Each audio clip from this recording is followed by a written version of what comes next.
V67 अध्याय 661 कौन भाग्य के विरुद्ध जा सकता है और इस बूढ़े का भाग्य बदल सकता है। महिला के हाव भाव को देखते हुए बूढ़ी औरत ने आह भरी और कहा, निंगजियांग, क्या तुम्हें अब तक ये तर्क समझ में नहीं आया? एक कुलीन गुट का सच्चा स्तंभ कभी भी कोई तथाकथित संसाधन नहीं होगा, बल्कि कट्टर श्रेणी के विशेषज्ञ होंगे। इस बूढ़े की आत्मा क्षतिग्रस्त हो गई है और मेरा शरीर भी आसानी से नहीं हिल सकता। अगर मैं जबरदस्ती अपनी जान बचाऊं तो यह उस मोमबत्ती को जलाने जैसा है जो बुझने वाली है। हालांकि जब तक ये बूढ़ा नहीं मरता तब तक इस बूढ़े का अनुबंधित परी अभी भी आसपास रहेगा और कोई भी कंडेंस फेरी ऑर्चर्ड को एक कुलीन गुट होने से नहीं खींच पाएगा। लेकिन निंगजियांग, मेरी हालत ज्यादा से ज्यादा 1 साल तक ही चल सकती है। 1 साल बाद भले ही सन परिवार का कंडेंस फेरी ऑर्चर्ड मियाओ परिवार के कनेक्टेड बीस्ट पार्क के साथ एक करीबी समझौता कर ले, कंडेंस फेरी ऑर्चर्ड फिर भी वध के भाग्य से नहीं बच पाएगा। सुन निंगजियांग के आंसू जो बलपूर्वक रोके गए थे तुरंत उसकी आंखों से बह निकले। फिर उसने सिसकते हुए कहा, दादी, भले ही मुझे पूरा कंडेंस फेरी ऑर्चर्ड बेचना पड़े, मैं आपकी बीमारी का इलाज करने के लिए किसी को ढूंढ लूंगा। बूढ़ी औरत ने सन निंगजियांग के आंसू पोंछने के लिए अपना जुरीदार हाथ बढ़ाया और दयालु स्वर में कहा, चूंकि तुमने एक महिला के रूप में मजबूती से खड़े होने का फैसला किया है, इसलिए तुम्हें अपने आंसू इतनी आसानी से नहीं गिरने देना चाहिए। अगर उन्हें गिरना ही है तो उन्हें अपने दिल में गिरने दो। निंगजियांग, भविष्य में तुम्हारे छोटे भाई लियुफू को अभी भी तुम्हारी देखभाल की आवश्यकता होगी। बोलते समय बूढ़ी औरत ने अपने दिल में एक हल्की आह भरी। अगर मेरी बीमारी का इलाज इतना आसान होता तो कंडेंस फेरी ऑर्चर्ड पर नजर रखने वाली इतनी सारी जोड़ी आंखें कैसे हो सकती थीं? तभी हल्के कदमों की आवाज और 2 उत्साहित आवाजें गूंज उठीं। Madam, young lady, star web पर एक नया गुट है। सन निंगजियांग ने उत्तेजित आवाजें सुनकर अनायास ही अपना माथा छू लिया। उसकी 2 नौकरानियां बिगड़ चुकी थीं और वास्तव में अपनी दादी के घर पर भी ठीक से व्यवहार नहीं कर रही थीं। सन निंगजियांग ने दरवाजे की ओर मुंह करके ऊंची आवाज में कहा, पीच विच, एप्रिकॉट, दादी के स्वास्थ्य की देखभाल के लिए यह निवास कंडेंस फेरी ऑर्चर्ड के मुख्यालय जैसा नहीं है। आपको दादी के आराम में खलल डालने की अनुमति नहीं है। दरवाजे पर कदम करीब आते गए और प्रवेश द्वार पर 2 महिलाओं की आकृतियां दिखाई दीं। उनमें से एक ने गुलाबी कपड़े पहने हुए थे जबकि दूसरी ने पीले कपड़े पहने हुए थे। वे दिखने में एक जैसी लग रही थीं। जब दोनों ने सुन निंगजियांग की बातें सुनी तो उन्हें तुरंत एहसास हुआ कि वे स्टार वेब पर देखी गई जानकारी से अत्यधिक उत्साहित थे। पीच विच और एप्रिकॉट ने अपनी जीभ बाहर निकाली और जल्दी से झुककर बूढ़ी औरत का अभिवादन किया।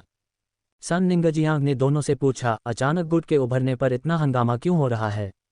आप दोनों पिछले कुछ समय से स्टार वेब पर कंडेंस फेरी ऑर्चर्ड के निजी गुट क्षेत्र के मामलों को संभाल रहे हैं। ऐसा कौन सा दिन है जब कम से कम 2 नए गुट स्थापित नहीं होते? पीच विच और एप्रिकॉट ने तुरंत जवाब दिया, युवा महिला, इस नव स्थापित निजी गुट ने घोषणा की है कि उनका पेशा किसी की इच्छाशक्ति रून के अनुसार कस्टम उच्च गुणवत्ता वाले कांस्यफे प्रदान करना है। हमारा मानना है कि इस गुट के पास क्रिएशन मास्टर संसाधन प्रचुर मात्रा में होने चाहिए। जवाब में सन निंगजियांग अचानक उठ खड़ी हुई और अपने बगल में बैठी बूढ़ी महिला से बोली, दादी, मैं अभी स्टार वेब देखने जाऊंगी। जब मैं बाद में लौटूंगी तो मैं फूलों की सजावट के लिए आपके साथ चलूंगी। बूढ़ी औरत ने देखा कि सुन निंगजियांग जल्दी से चली गई और स्टार वेब में प्रवेश करने के लिए अपने कमरे में लौट आए। बूढ़ी औरत ने अपना सिर नीचे किया और अपनी हथेलियों को देखते हुए धीरे से कहा, इस बूढ़ी ने मेरे पूरे जीवन में भाग्य पर विश्वास नहीं किया है, लेकिन अब मैं केवल प्रार्थना कर सकती हूँ कि भाग्य मेरे पक्ष में हो। ये बहुत अच्छा होगा अगर कोई इस बूढ़ी की बीमारी का इलाज करने में सक्षम हो। ... जैसे जैसे अधिक लोग स्काई सिटी के निजी क्षेत्र में प्रवेश करते गए, महल के आकार का प्रवेश द्वार काफी भीड़भाड़ वाला लगने लगा। लिन युआन ने प्रवेश द्वार पर भीड़ को देखा और अचानक एक महिला को देखा जिसके लंबे बाल कमर तक पहुंच रहे थे। उसने एक सादी सफेद पोशाक पहन रखी थी और वह विशेष रूप से आकर्षक लग रही थी। महिला की आभा बहुत ही खास थी और लिन युआन इस आभा से असामान्य रूप से परिचित थी। ये गाओ फैंग की आभा की तरह ही थी। यह एक तरह की महान आभा थी जो केवल एक मजबूत नींव के महान प्रभाव के तहत ही उत्पन्न हो सकती थी। उन्होंने अनुमान लगाया कि सफेद पोशाक वाली इस महिला की पहचान सरल नहीं थी। उस समय गुलाबी पोशाक वाली पीच चुड़ैल ने देखा कि लिन युआन की आंखें सन निंगजियांग की दिशा में देख रही थीं। उसने अपना सिर घुमाया और सन निंगजियांग से फुसफुसाया, युवा महिला, वह अजीब मुखौटा पहने हुए आदमी तुम्हें देख रहा है। सुन निंगजियांग ने पीच विच की बातों की परवाह नहीं की, लेकिन उसने अपनी नज़रें कांस्य लीजेंड शपथ घाटी की लिली से हटा लीं। नतीजतन उसकी नज़रें लिन युआन की आंखों से टकराईं। इसके तुरंत बाद सुन निंगजियांग ने लिन युआन को सिर हिलाया और लापरवाही से अपनी नज़र हटा ली। फिर उसने पीले कपड़े पहने एप्रिकॉट से पूछा, एप्रिकॉट, आपके अनुसार इस नवस्थापित स्काई सिटी ने कौन सा स्तर हासिल किया है? पीले कपड़े पहने एप्रिकॉट ने अपनी नाक पर चश्मा चढ़ाया और गंभीरता से कहा, यंग लेडी, सिर्फ सजावट से ही पता चलता है कि स्काई सिटी की निचली सीमा एक शीर्ष स्तरीय उभरता हुआ गुट है। जहां तक ऊपरी सीमा का सवाल है, एप्रिकॉट निश्चित नहीं है। जब पीच विच ने एप्रिकॉट के शब्द सुने तो वह हस्तक्षेप करने से खुद को नहीं रोक पाए। 108 कांस्य महाकाव्य स्टारलाइट घास, 36 कांस्य महाकाव्य फ्लोटिंग क्लाउड फूल, साथ ही पूरी तरह से जेड बनावट वाली लकड़ी से नक्काशीदार रूले।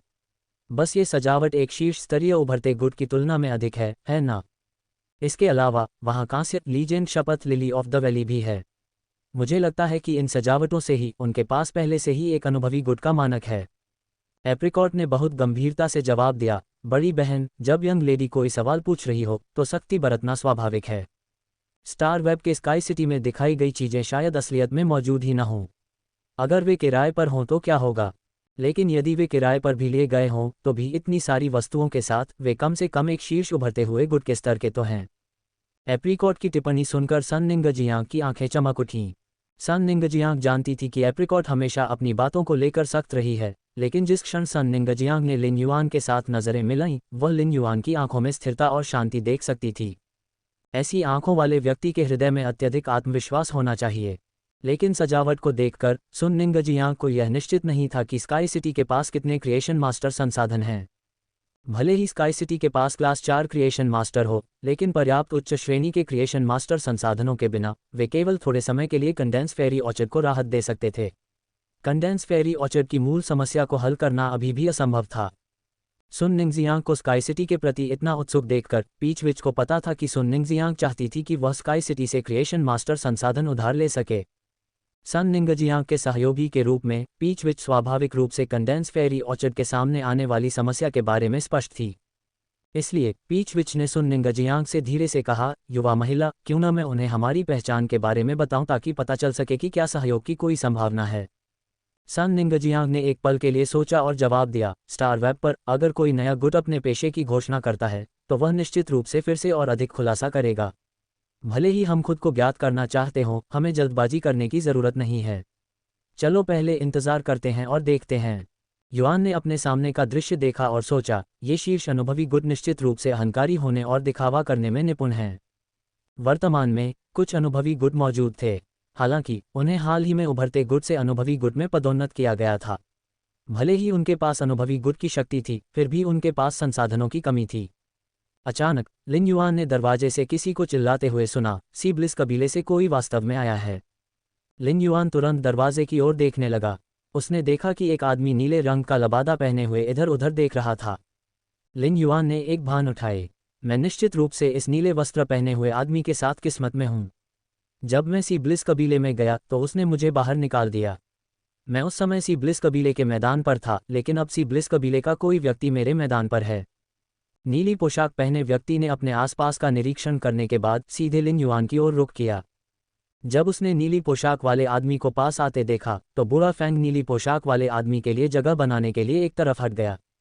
Open mountain chamber of commerce sea bliss कबीले के गलत पक्ष में जाने का जोखिम नहीं उठा सकता था।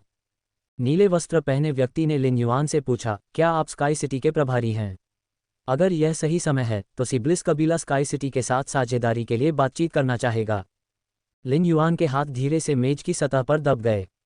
गाओ फैंग ने सी ब्लिस कबीले के खिलाफ जवाबी हमला करने की योजना बनाई। लिन युआन ने फूल ब्रोकेड मोती के अंध व्यापार की अज्ञात विधि के माध्यम से ऑरोरा पराग के बाजार पर भी अपना प्रभुत्व स्थापित करने की योजना बनाई थी। यदि ब्लिस की एंजलफिश फूल होती तो ऑरोरा पराग वह मिट्टी होती जो उन्हें पोषित करती। यदि लिन युआन ने सभी ऑरोरा पराग खरीद लिए तो वह सी ब्लिस कबीले को एक मृत अंत में पहुंचा देगा।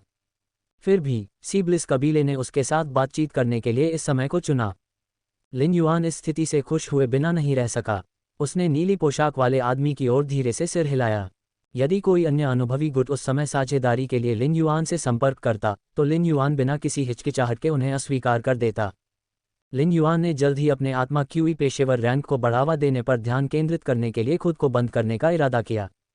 चूंकि डुआन हे लिन युआन की ओर से विधि स्रोत क्रिस्टल एकत्रित कर रहा था, इसलिए लिन युआन को विधि स्रोत क्रिस्टल के लिए व्यापार करने हेतु अधिक कांस्य लीजेंड फे संसाधनों का उत्पादन करने की आवश्यकता थी। हालांकि स्काई सिटी ने दिखाया कि उसके पास कांस्य लीजेंड फेयर्स हैं, ये सब लिन युआन द्वारा अकेले प्रायोजित था। लिन युआन के पास जितना चाहे उतना कमाने की क्षमता थी, इसलिए उसे किसी भी गुट के साथ साझेदारी करने की कोई आवश्यकता नहीं थी। हालांकि लिन युआन ने सी ब्लिस कबीले के साथ सहयोग को तुरंत अस्वीकार नहीं किया। इसके बजाय उसने सी ब्लिस कबीले के प्रस्ताव को ध्यान से सुना। नीली पोशाक पहने व्यक्ति ने देखा कि लिन युआन ने केवल सिर हिलाया, लेकिन कोई जवाब नहीं दिया। उसने भौहें सिकुड़ी और महसूस किया कि यह नकाबपोश युवक बहुत घमंडी था। लेकिन जब उसने टेबल पर रखे कांस्य महाकाव्य फे और oath lily of the valley के बारे में सोचा, तो नीले वस्त्र वाले व्यक्ति ने अपनी भावनाओं को नियंत्रित किया और कहा, सी ब्लिस कबीला आपसे एंजेलफिश ऑफ ब्लिस के विकास का आदेश देना चाहता है। यदि आप एंजेलफिश ऑफ ब्लिस को विकसित करने में हमारी मदद करते हैं, तो हम आपको उसके अनुसार मुआवजा देंगे। लिन युआन ने नीली पोशाक वाले व्यक्ति की बातों पर विचार करते हुए धीरे से मेज पर थपथपाया। एंजेलफिश ऑफ ब्लिस को विकसित करना आसान काम नहीं है। इसके लिए उच्च श्रेणी के क्रिएशन मास्टर संसाधनों की आवश्यकता होती है। जब तक सी ब्लिस कबीला एक अद्भुत कीमत की पेशकश नहीं करता, मुझे संदेह है कि कोई भी गुट आपके प्रस्ताव को स्वीकार करेगा, लिन युआन ने कहा। नीली पोशाक पहने आदमी के चेहरे पर एक अजीब सी झलक उभरी। सी ब्लिस कबीले को हाल के वर्षों में अपने विस्तार के साथ समस्याओं का सामना करना पड़ रहा था। इसका एक बड़ा कारण यह था कि सी ब्लिस कबीले के पास पर्याप्त उच्च श्रेणी के क्रिएशन मास्टर संसाधन नहीं थे। वे एंजेलफिश ऑफ ब्लिस को विकसित करने में मदद करने के लिए एक उपयुक्त साथी खोजने में भी असमर्थ थे। इसके कारण सी ब्लिस कबीले की प्रगति रुक गई। ये देखते हुए कि लिन युआन ने तुरंत अपना विरोध नहीं जताया, नीले वस्त्र वाले व्यक्ति ने उत्सुकता से उत्तर दिया, हम आपको कोई भी मुआवजा देने को तैयार हैं जो आप चाहते हैं। जब तक ये बहुत अनुचित नहीं है, सी ब्लिस कबीला आपको भुगतान करने के लिए तैयार है। लिन युआन और नीले वस्त्र वाले व्यक्ति के बीच बातचीत सुनने के बाद सुन निंगजियांग के चेहरे पर एक चिढ़ाने वाला भाव प्रकट हुआ। उसने लिन युआन और नीले वस्त्र वाले आदमी के बीच देखा। जिस क्षण लिन युआन ने मुआवजा के बजाय कीमत कहा, सुन निंगजियांग को पता चल गया कि लिन युआन ने सी ब्लिस कबीले को दुश्मन मान लिया है। साधारण लोग इस बात को नहीं समझ पाएंगे। हालांकि कंडेंस फेरी ऑर्चर्ड ने कई शीर्ष गुटों के साथ हाथापाई की थी और कनेक्टेड बीस्ट पार्क के साथ भी बातचीत की थी। इससे सन निंगजियांग को भाषण का विश्लेषण करने में महारत हासिल करने में मदद मिली। लिन युआन ने स्थिति का मूल्यांकन करना शुरू किया। मैं 40 मिनट में एक सामान्य फे को कांस्य एक्स महाकाव्य में विकसित कर सकता हूँ। मैं 20 मिनट में एक कांस्य दोषरहित फे को महाकाव्य ग्रेड में भी विकसित कर सकता हूँ। इसमें ज़्यादा समय नहीं लगता। सबसे महत्वपूर्ण बात यह है कि सी ब्लिस कबीले के पास कुछ ऐसा है जो मैं चाहता हूँ। अगर सी ब्लिस कबीला उचित मूल्य प्रदान करता है, तो मैं कुछ ऑर्डर पूरे कर सकता हूँ। हालांकि स्काई सिटी छोटे ऑर्डर स्वीकार करने से इनकार कर देता है, जिससे हमें ज़्यादा पैसे नहीं मिलेंगे। इस प्रकार हम केवल ब्लिस की कांस्य एंजेलफिश विकसित करेंगे। लिन युआन के शब्दों से नीले वस्त्रधारी व्यक्ति के चेहरे पर तुरंत मुस्कान फैल गई। वहां उपस्थित सभी लोग, जिनमें सुन निंगजियांग भी शामिल थे, स्तब्ध नजर आए। जब सी ब्लिस कबीले जैसा अनुभवी गुट सहयोग के लिए बातचीत कर रहा था, तो वे निश्चित रूप से कांस्य अभिजात वर्ग के योद्धाओं से कांस्य दोषरहित योद्धाओं के विकास पर चर्चा करने में समय बर्बाद नहीं करेंगे। फिर भी इस नकाबपोश युवक ने सहजता से मांग की कि वह केवल कांस्य ग्रेड फे के लिए ही ऑर्डर स्वीकार करेगा। उन्होंने कहा कि वे छोटे ऑर्डर स्वीकार नहीं करेंगे जिनसे ज़्यादा कमाई नहीं होगी। उनमें आत्मविश्वास कहाँ से आया? क्या वह अपने आप में बहुत ज़्यादा घमंडी नहीं था? सुन निंगजियांग के दिमाग में विचार घूमने लगे, लेकिन वह स्काई सिटी के सी ब्लिस कबीले के साथ साझेदारी के सख्त खिलाफ थी। यदि स्काई सिटी ने सी ब्लिस कबीले के साथ सफलतापूर्वक सहयोग किया, तो स्काई सिटी अपने उच्च श्रेणी के क्रिएशन मास्टर संसाधनों का एक हिस्सा खो देगा। उस समय यदि कंडेंस फेरी ऑर्चर्ड स्काई सिटी के साथ काम करना चाहता था, तो बाद वाला पहले की तरह क्रिएशन मास्टर संसाधनों की पेशकश करने में सक्षम नहीं होगा। सन निंगजियांग, जो क्रिएशन मास्टर संसाधनों के लिए बेताब थी, को इस विचार से उल्टी सी महसूस हुई। वह चाहे कितनी भी कोशिश कर ले, इस भावना से छुटकारा नहीं पा सकी। युआन ने आगे कहा, केवल कांस्य एलीट फे को कांस्य फ्लॉलेस में बढ़ावा देना बेकार है। इसलिए हम कांस्य फ्लॉलेस फे को एपिक में विकसित करने के आदेशों को सीमित करेंगे। बदले में सी ब्लिस कबीले को मुझे हर एंजेलफिश ऑफ ब्लिस के लिए एक प्लेटिनम एंजेलफिश ऑफ ब्लिस देना होगा। जहां तक प्लेटिनम एंजेलफिश ऑफ ब्लिस की गुणवत्ता का सवाल है, मैं सी ब्लिस कबीले को तय करने दूंगा। मुझे भरोसा है कि आप मुझे अपनी ईमानदारी दिखाएंगे। लिन युआन स्पष्ट रूप से बहुत कुछ मांग रहा था। हालांकि सी ब्लिस कबीले ने युवा एंजेलफिश ऑफ ब्लिस को बेचा, लेकिन उन्होंने शायद ही कभी पूर्ण विकसित एंजेलफिश ऑफ ब्लिस को बेचा। इसके अलावा लिन युआन एक पूर्ण विकसित प्लेटिनम एंजेलफिश ऑफ ब्लिस की मांग कर रहा था।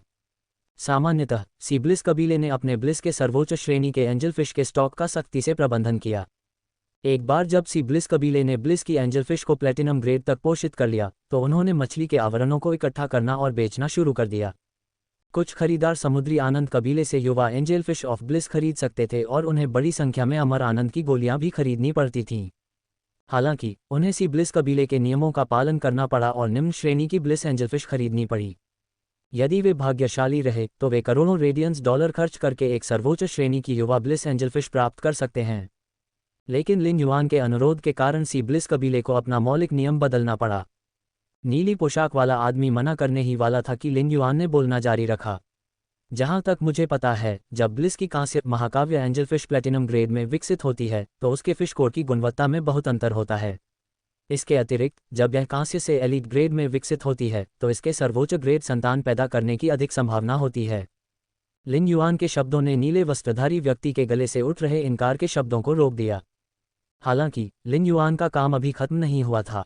ब्लिस की कांस्य एंजेलफिश प्रजनन अवस्था में प्रवेश कर सकती है और संतान पैदा कर सकती है। अगर आपके पास ब्लिस की मादा कांस्य फ्लॉलेस एंजेलफिश है तो मैं इसे एपिक में भी विकसित कर सकता हूं। चूंकि गर्भधारण अवधि के दौरान इसका विकास अस्थिर है, इसलिए अगर संतान पैदा करने के बाद एंजेलफिश ऑफ ब्लिस अपनी गुणवत्ता खो देती है तो मामला मेरे हाथ से बाहर हो जाएगा। नीली पोशाक पहने आदमी की आंखें फिर से खुशी से चमक उठीं। वह सहमत होने ही वाले थे कि उन्हें एहसास हुआ कि इतने महत्वपूर्ण मामले पर अंतिम निर्णय लेने का अधिकार उनके पास नहीं है। उन्होंने उत्सुकता से लिन युआन को उत्तर दिया, कृपया एक क्षण प्रतीक्षा करें। मुझे आगे के निर्देश मांगने दें। यद्यपि नीली पोशाक वाले व्यक्ति को आगे और निर्देश लेने की आवश्यकता थी, लेकिन उसके हाव भाव से स्पष्ट था कि वह अनुमति मांगने जा रहा था। केवल वर्ग 4 के सृजन मास्टर ही गर्भावस्था अवधि के दौरान परमानंद की कांस्य त्रुटिहीन एंजेलफिश को विकसित कर सकते हैं।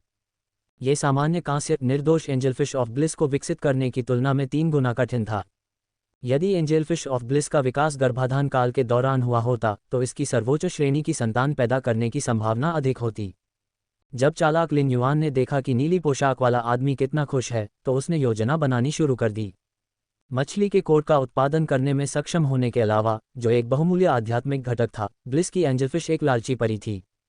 इसका सुंदर बाहरी स्वरूप औरोरा पराग से प्राप्त निरंतर पोषण से आया है। यदि वह थोड़ा भी भूखा हो जाए तो उसकी सुंदरता कुछ हद तक खत्म हो जाएगी। यदि वह 2 दिन तक भूखा रहा तो ब्लिस की कमजोर एंजेलफिश मर जाएगी। परमानंद की एंजेलफिश खुद को खाली नहीं कर सकती थी। उसने जो मछली का कोट उतारा था वह वास्तव में उसके सभी मलमूत्र को ले गया था। लिन युआन ने स्वयं एंजेलफिश ऑफ ब्लिस की अत्यधिक भूख देखी थी। जब गाओ फैंग ने उन्हें 30 एंजेलफिश ऑफ ब्लिस भेजी थी तो उन्होंने 2.5 किलोग्राम औरोरा पराग बिखेरा था। जब ऑस्ट्रिच लॉजिस्टिक्स ने परियों को भेजा तब तक परियों के भंडारण बॉक्स में केवल 500 ग्राम औरोरा पराग ही बचा था। लिन युआन सी ब्लिस कबीले के आदेश को स्वीकार करने के लिए तैयार था क्योंकि उसकी एक चरणीय योजना 3 चरणों में बदल गई थी। लिन युआन की योजना का एकमात्र कदम औरोरा के सभी पराग को खरीदना था। दूसरे चरण के लिए यह आवश्यक था कि लिन युआन पहला चरण पूरा करे। जैसे ही वह दूसरा कदम उठाएगा, वह सी ब्लिस कबीले पर विनाशकारी प्रहार करेगा। लिन युआन की मदद से सी ब्लिस कबीला अपने पास मौजूद ब्लिस एंजेलफिश की संख्या में काफ़ी वृद्धि करने में सक्षम हो जाएगा। ब्लिस की एंजेलफिश द्वारा बड़ी संख्या में संतान उत्पन्न करने के बाद इसमें तीव्र वृद्धि देखी गई। इसके विकास में तेजी के परिणामस्वरूप सी ब्लिस कबीले को और भी अधिक मात्रा में एंजेलफिश ऑफ ब्लिस की आवश्यकता होगी। इससे लिन युआन को अपना पहला कदम पूरा करने के लिए पर्याप्त समय मिल गया। मादा एंजेलफिश ऑफ ब्लिस के बच्चे पैदा करने के बाद उसके बच्चे बेहद कमज़ोर होते हैं और आसानी से मर जाते हैं। इस प्रकार मादा एंजेलफिश ऑफ ब्लिस ने चाहे जितने भी बच्चे पैदा किए हों, सी ब्लिस कबीले हर साल बहुत ज़्यादा एंजेलफिश ऑफ ब्लिस नहीं बेच पाए। लिन युआन के लिए अपना पहला कदम अधिकतम तक बढ़ाने का ये सबसे अच्छा समय था। हालांकि लिन युआन जानता था कि चाहे वह कितना भी औरोरा पराग खरीद ले, वह इस बात की गारंटी नहीं दे सकता था कि बाजार में औरोरा पराग का स्टॉक खत्म हो जाएगा। इसके अलावा सी ब्लिस कबीले के पास औरोरा पराग का भंडार होना चाहिए था। फिर भी सी ब्लिस कबीले को औरोरा पराग की बहुत बड़ी मात्रा की आवश्यकता थी। इसलिए औरोरा पराग की कीमत में कोई भी बदलाव उन्हें बहुत प्रभावित करेगा।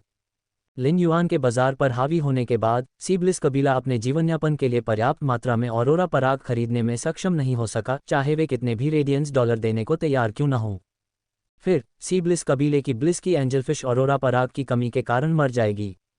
सी ब्लिस कबीले ने खुद को और अपने ब्लिस एंजेलफिश को बचाने की जो योजना बनाई थी उसका लिन युआन से कोई लेना देना नहीं था।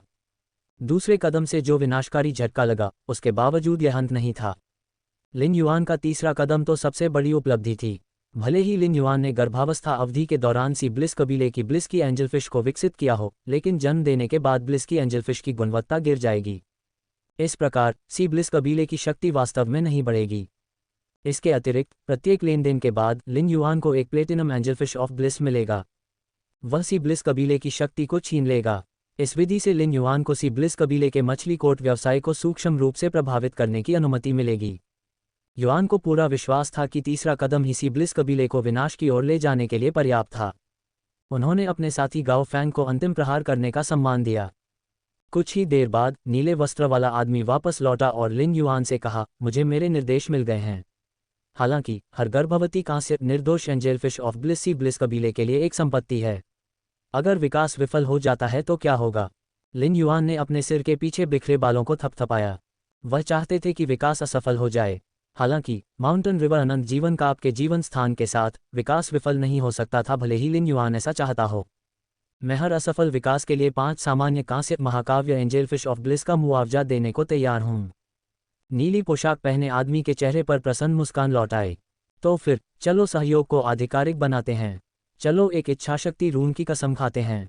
इससे पहले कि नीली पोशाक वाला आदमी अपनी बात पूरी कर पाता, लिन युआन ने उसे बीच में ही रोक दिया। इच्छाशक्ति रून की शपथ लेना इस तरह के सहयोग के लिए पर्याप्त गारंटी नहीं होगी। अगर सी ब्लिस कबीला आपको अलग करने के लिए तैयार है तो शपथ बेकार हो जाएगी। हम एक अनुबंध पर हस्ताक्षर कर सकते हैं जिसे स्पिरिट गार्ड्स प्रोसेस करेंगे। अगर कोई समस्या उत्पन्न होती है तो किसी भी पक्ष को चिंतित होने की आवश्यकता नहीं होगी, क्योंकि स्पिरिट गार्ड्स मामले को सुलझाने के लिए आगे आएंगे। ईमानदारी के संकेत के रूप में स्काई सिटी स्पिरिट गार्ड्स की सभी प्रोसेसिंग लागतों को कवर करने के लिए तैयार है। लिन युआन के शब्दों ने नीले वस्त्रधारी व्यक्ति को बेहद असहज तो किया, लेकिन साथ ही आश्वस्त भी किया। आत्मा रक्षकों द्वारा संभाले गए मामलों से अधिक सुरक्षित कुछ भी नहीं था। एक बार जब उन्होंने सहयोग की पुष्टि कर दी तो नीली पोशाक वाला आदमी जाने वाला था। उसे उम्मीद थी कि जब वह सी ब्लिस कबीले में वापस आएगा तो उसकी प्रशंसा की जाएगी। उसे उम्मीद नहीं थी कि लिन युआन उसे रोक देगा। क्या सी ब्लिस कबीले के पास ऑरोरा मॉर्निंग ग्लोरी है? लिन युआन ने पूछा। नीली पोशाक पहने आदमी के विचार उस प्रशंसा पर केंद्रित थे जो उसे वापस मिलने वाली थी, और उसने बिना ज्यादा सोचे समझे जवाब दिया, ऑरोरा मॉर्निंग ग्लोरी में ऐसा क्या अच्छा है? पराग पैदा करने में 1 साल लगता है। ये सिर्फ बहुत ज्यादा मेहनत है और इसके लिए ज्यादा इनाम नहीं मिलता। ये तो बताने की ज़रूरत नहीं कि यह हर बार बहुत कम पराग पैदा करता है और बाजार में पहले से ही बिक जाता है। सी ब्लिस कबीले को ऑरोरा मॉर्निंग ग्लोरी से परेशान होने की कोई ज़रूरत नहीं है। लिन युआन के होठों पर मुस्कुराहट आ गई। एक बार जब लिन युआन ने सी ब्लिस कबीले के साथ सौदा पक्का कर लिया तो वहां मौजूद लोगों ने उसे एक अलग नज़रिए से देखना शुरू कर दिया। शुरू में तो वे स्काई सिटी की सजावट देखकर आश्चर्यचकित थे, लेकिन अब स्काई सिटी ने अनुभवी गुड सी ब्लिस कबीले के साथ सहयोग स्थापित कर लिया था। लोग अब स्काई सिटी को अनुभवी गुड सी ब्लिस कबीले के समान स्तर का मानते थे। जहां तक सुन निंगजियांग की बात है, वह लिन युआन के शब्दों से बता सकती थी कि सी ब्लिस कबीले के साथ सहयोग करने के पीछे उसका कोई गुप्त उद्देश्य था। हालांकि वह ये नहीं समझ सकी कि लिन युआन के मन में इस संक्षिप्त बातचीत में क्या था। उसने लिन युआन के ऑरोरा मॉर्निंग ग्लोरी के बारे में पूछे गए प्रश्न के बारे में सोचा और ऑरोरा मॉर्निंग ग्लोरी को अपने दिमाग में बार बार दोहराया। हालांकि कंडेंस फेरी ऑर्चर्ड के साथ कुछ चीजें घटित हुई थीं, फिर भी यह एक शीर्ष गुट था। शक्तिशाली को कभी भी सचमुच कुचला नहीं जा सकेगा। कंडेंस फेरी ऑर्चर्ड अभी भी एक अग्रणी संस्थान था जब बात पादप प्रकार के फे और पादप प्रकार के फे से प्राप्त आध्यात्मिक अवयवों की आती थी। कंडेंस फेरी ऑर्चर्ड ने कई ऑरोरा मॉर्निंग ग्लोरी लगाए थे। दरअसल ऑरोरा पराग का 1/3 हिस्सा कंडेंस फेरी ऑर्चर्ड द्वारा उत्पादित किया गया था। सन निंगजियांग ने पीछविच की ओर देखा और कहा, जाओ और बाजार में ऑरोरा मॉर्निंग ग्लोरी और ऑरोरा पराग पर ध्यान दो। इसके अलावा इस साल के लिए कंडेंस फेरी ऑर्चर्ड की ऑरोरा पराग की बिक्री बंद करो। पीच चुड़ैल को यह समझ में नहीं आया कि सन निंगजियांग ऐसा क्यों करना चाहता था, लेकिन उसने सन निंगजियांग के फैसले पर सवाल नहीं उठाया। हाँ मिस, जब मैं वापस आऊंगा तो मैं लोगों को निर्देश दूंगा कि वे बाजार में ऑरोरा मॉर्निंग ग्लोरी और ऑरोरा पराग की स्थिति पर ध्यान दें और अपना ऑर्डर बागों में भेज दें। अगर ऑरोरा मॉर्निंग ग्लोरी और ऑरोरा पराग बाजारों में कुछ भी अजीब होता है तो मैं आपको तुरंत बता दूंगा। पीले रंग की स्कर्ट पहने हुए एप्रिकॉट ने सन निंगजियांग और लिन युआन के बीच देखा। वह सन निंगजियांग के फैसलों के पीछे का मतलब समझती दिख रही थी। हालांकि उसे लगा कि सन निंगजियांग थोड़ा संवेदनशील हो रहा था। एप्रिकॉट ने फुसफुसाते हुए कहा, मिस, मुझे पता है कि मैंने आपको बताया था कि स्काई सिटी एक उभरता हुआ गुट है, लेकिन अब मुझे लगता है कि कम से कम स्काई सिटी को सी ब्लिस कबीले की तरह एक अनुभवी गुट होना चाहिए। सुन निंगजियांग ने चुपचाप सिर हिलाया। जिस तरह से लिन युआन ने समुद्री आनंद कबीले के साथ बातचीत की और चालाकी के साथ बात की, उससे सुन निंगजियांग को पता चल गया कि स्काई सिटी में निश्चित रूप से समुद्री आनंद कबीले जितनी ही शक्ति है। ये समुद्री परमानंद कबीले से भी अधिक शक्तिशाली हो सकता है। हर व्यक्ति योजना बनाने में सक्षम नहीं था। कभी कभी षड्यंत्र करना कम आंकने का एक रूप होता था। ये ठीक उसी तरह था जैसे मियाओ परिवार का कनेक्टेड बीस्ट पार्क कंडेंस फेरी ऑर्चर्ड को फंसाने की कोशिश कर रहा था। लिन युआन ने समय देखा और अन्य गुटों के आने का इंतजार करने की योजना नहीं बनाई। चूंकि सभी लोग कुछ समय से यहाँ हैं, इसलिए मुझे यकीन है कि आप सभी लोग ताक झांक करने वाले नहीं हैं। आप में से कुछ लोग स्काई सिटी की भूमिका के बारे में हमारी घोषणा देखने के बाद हमारा समर्थन करने आए होंगे। ऐसे में ये असली समर्थक 108 नक्षत्र चक्रों में से एक भाग्य पत्र चुन सकते हैं। हर नक्षत्र चक्र पर एक भाग्य पत्र लटका हुआ है। इन 108 भाग्य पत्रों में से अंदर का केवल एक कार्ड सफ़ेद है, बाकी काले हैं। प्रत्येक फेट लिफाफा 300,000 रेडियंस डॉलर में खरीदा जा सकता है। जो व्यक्ति सफ़ेद कार्ड चुनता है उसे 3 सोर्स टाइप लाइफ फॉर्म का भुगतान करना होगा और एक कस्टम ब्रॉन्ज एपिक फे का ऑर्डर देना होगा जो विल पावर रून के साथ संगत होगा। एक विजेता को कोई भी स्पिरिट सामग्री प्रदान करने की आवश्यकता नहीं होगी क्योंकि यह सब स्काई सिटी द्वारा प्रदान किया जाएगा। हालांकि एक बार लेन देन हो जाने के बाद कांस्य महाकाव्य फे का ऑर्डर देने वाले व्यक्ति या गुड कोथ लिली ऑफ द वैली पर विनिमय की शपथ लेनी होगी। एक बाजार मूल्य के अनुसार स्काई सिटी आपके किसी भी स्पिरिट घटक के बदले व्यापार करने को तैयार है। सौदा पूरा होने के बाद विनिमय की शपथ समाप्त हो जाएगी। युआन के शब्दों ने भीड़ को उत्तेजित कर दिया। जिन लोगों ने अधिक तेजी से प्रतिक्रिया की वे पहले ही तारामंडल के पहियों पर भाग्य पत्रों की ओर बढ़ना शुरू कर चुके थे। जब तक वे सफ़ेद कार्ड के साथ भाग्य पत्र चुनते हैं, वे 3 स्रोत प्रकार के जीवन रूपों की कीमत पर एक कस्टम कांस्य किंवदंती फे प्राप्त कर सकते हैं। यह बाजार से खरीदे गए कांस्य लीजेंड के बराबर कीमत थी। ये क्रिएशन मास्टर द्वारा बनाए गए कस्टम फे की कीमत से बहुत सस्ता था। इसके अलावा उन्हें आध्यात्मिक सामग्री इकट्ठा करने के लिए कोई प्रयास करने की ज़रूरत नहीं होगी। ये बहुत ही सार्थक था। सन निंगजियांग ने लिन युआन को गहराई से देखा और आह भरी। क्या बिक्री प्रतिभा है। प्रत्येक भाग्य पत्र की कीमत 300,000 रेडियंस डॉलर है। कुल मिलाकर लिन युआन 12,400,000 रेडियंस डॉलर कमाएगा। 3 स्रोत प्रकार के जीवन रूपों की अतिरिक्त लागत के साथ लिन युआन वास्तव में कक्षा 4 सृजन मास्टर्स की तुलना में बहुत अधिक शुल्क ले रहा था। नकाबपोश युवक लकी ड्रॉ की विधि का उपयोग करके 108 लोगों के बीच लागत को बांट रहा था। इससे प्रत्येक प्रतिभागी में आशा की भावना जागृत हुई तथा उन्हें जोखिम उठाने के लिए प्रेरणा मिली। मानव स्वभाव पर आधारित मनोवैज्ञानिक रणनीति पर आधारित इस बिक्री तकनीक ने सन निंगजियांग को यह महसूस कराया कि उसका कंडेंस फेरी ऑर्चर्ड भी इससे सीख सकता है। तभी प्रवेश द्वार से एक घमंडी आवाज़ सुनाई दी, रुको। इस आवाज़ ने वहां उपस्थित सभी लोगों को आश्चर्यचकित कर दिया। हालांकि जब उन्होंने देखा कि उस व्यक्ति ने क्या पहना हुआ है तो किसी ने भी भाग्य पत्र की ओर एक कदम आगे बढ़ने की हिम्मत नहीं की। जब सुन निंगजियांग ने उस व्यक्ति को देखा तो उसकी भौहें सिकुड़ गईं और वह तुरंत लिन युआन के चिंतित चेहरे को देखने लगी। लिन युआन ने बैंगनी वस्त्र पहने एक युवक को अंदर आते देखा। युवक के बैंगनी वस्त्र पर 100 पशुओं के चित्र बने हुए थे तथा कॉलर पर अंकुरों के चित्र कशीदाकारी किए हुए थे। जब वेन यूजेंग परिवार के बारे में जानकारी खोज रही थी और उसे पता चला कि मियाओ परिवार का दूसरा युवा मास्टर उनका समर्थन कर रहा है, तो उसे हिडन मून पवेलियन में मियाओ परिवार की पूरी तरह से जांच करने का मौका नहीं मिला था। फिर भी जब वह संबंधित शीर्ष गुटों की जानकारी देख रही थी तो उसने मियाओ परिवार के बारे में जानकारी व्यवस्थित की थी। मियाओ परिवार एक शीर्ष गुट था जो कनेक्टेड बीस्ट पार्क नामक टीम का प्रबंधन करता था। मियाओ परिवार के पास क्रिएशन मास्टर संसाधनों की भरमार होने के कारण उनके ज़्यादातर मुख्य सदस्य प्रतिभाशाली क्रिएशन मास्टर थे। इस प्रकार कनेक्टेड बीस्ट पार्क की मुख्य भूमिका उनके फेस के ग्रेड और गुणवत्ता को विकसित करना था। ये कहा जा सकता है कि व्यापारिक दृष्टिकोण से वे पहले से ही क्रिएशन मास्टर एसोसिएशन के बराबर थे। बैंगनी वस्त्र पहने इस युवक ने 100 बीस्ट न्यू स्प्राउट्स वर्दी पहन रखी थी जो कनेक्टेड बीस्ट पार्क के सदस्यों का ट्रेडमार्क है। मियाओ परिवार के वंशज अपनी स्थिति प्रदर्शित करने के लिए इसे पहनते थे। युवक के कॉलर पर अंकुरित पैटर्न केवल आधे हिस्से तक ही गया। मियाओ परिवार के बारे में जो कुछ वह जानता था उसके अनुसार लिन युआन जानता था कि यह युवक एक वंशज था। जिन संपार्श्विक वंशजों को 100 बीस्ट्स न्यू स्प्राउट्स वर्दी पहनने की अनुमति दी गई थी वे आमतौर पर वे थे जिन्हें प्रत्यक्ष वंशज पसंद करते थे। जब बैंगनी वस्त्र पहने युवक अंदर आया तो उसके हाव भाव में कोई परिवर्तन नहीं था। लिन युआन द्वारा स्काई सिटी की भूमिका की घोषणा करने से बहुत पहले ही उन्हें पता था कि इस घोषणा से कुछ गुट परेशानी पैदा कर देंगे। हर भूमिका एक केक का टुकड़ा थी। केक को अच्छे से बांटा गया था, लेकिन लिन युआन ने खुद को जबरदस्ती अंदर घुसा लिया और एक टुकड़ा भी मांग लिया। ये स्वाभाविक था कि कुछ गुट जवाबी कार्रवाई करेंगे। हालांकि स्काई सिटी की भूमिका विलपावर रूल्स के अनुसार उच्च श्रेणी के कांस्य फेस का कस्टम निर्माण करना था, लेकिन वास्तव में इस भूमिका ने प्रत्येक स्पिरिट क्यूई पेशेवर की अपने स्वयं के लाभ के लिए देखने की क्षमता को प्रभावित किया। आखिरकार प्रत्येक आत्मा क्यूई पेशेवर को फे के साथ अनुबंध बनाने और उन्हें विकसित करने की आवश्यकता थी। वहाँ अन्य ऐसे लोग भी रहे होंगे जिन्हें लगा कि उन्हें भी केक का एक टुकड़ा मिलना चाहिए। वास्तव में मियाओ परिवार का कनेक्टेड बीस्ट पार्क सबसे मजबूत कुलीन गुट भी नहीं था। हालांकि लिन युआन को उम्मीद नहीं थी कि मियाओ परिवार सबसे पहले आकर परेशानी खड़ी कर देगा। जेंग परिवार की तीसरी पीढ़ी के listening Heron chamber of commerce के साथ झगड़े के कारण जेंग परिवार का दूसरा युवा मास्टर इसमें शामिल हो गया था। जेंग परिवार के दूसरे युवा मास्टर की मां मियाओ जी जेंग परिवार की सदस्य थीं। जिस क्षण से जियाओ हानजोंग और नाइटमेयर वी ने लिन युआन पर हमला किया था, लिन युआन और द्वितीय युवा मास्टर अपूरणीय दुश्मन बन गए थे।